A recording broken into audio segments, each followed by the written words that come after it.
పల్నాడు జిల్లా నర్సరావుపేట నియోజకవర్గ TDP Janasena BJP కూటమి ఎమ్మెల్యే అభ్యర్థి డాక్టర్ చెదలవాడ అరవిందబాబు నామినేషన్ దాఖలు చేశారు. నర్సరావుపేట నియోజకవర్గ ఎన్నికల కార్యాలయంలో 2 సెట్ల నామినేషన్ పత్రాలను అందజేశారు.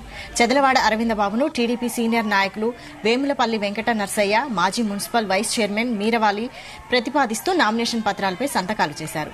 నర్సరావుపేట కూటమి నాయకులు, కార్యకర్తల మద్దతుతో విజయం సాధిస్తానని ధీమా వ్యక్తం చేశారు. చెదలవాడ మొదటి రోజు నామినేషన్ ప్రక్రియ మొదలైంది. అదేవిధంగా ఇప్పుడు 3:30 గంటలకు అయిపోయింది.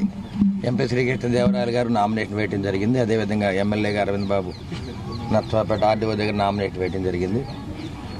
జనరల్గా 5 ఏళ్లుగా ఈ ప్రభుత్వం యొక్క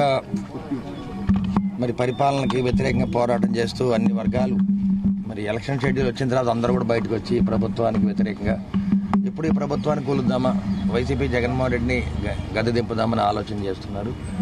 అదేవిధంగా నర్సరావుపేటలో ఎమ్మెల్యే గోపిరెడ్డి చేసిన అవినీతి కానీ, అక్రమాలు, భూదందాలు, గంజాయి మాఫియా, గుట్కా మాఫియా, వీటన్నిటిని కూడా ప్రజలు లెక్కలు పెట్టుకున్నారు.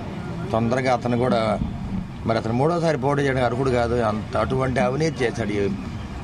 నర్సరావుపేట చరిత్రలో అతను చేసిన అవినీతిని ఇంకెవరు కూడా చేసి ఉండరు.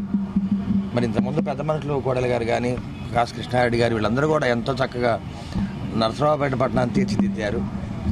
ఎమ్మెల్యే గోపిరెడ్డి శ్రీనివాసరెడ్డి ఒకసారి ఎమ్మెల్యే అయినందుకే అధికారంలో ఉండి విపరీతంగా 2,000 కోట్ల ఆస్తులు సంపాదించుకున్నాడు. 200 కోట్ల భూములతో కబ్జా చేశాడు.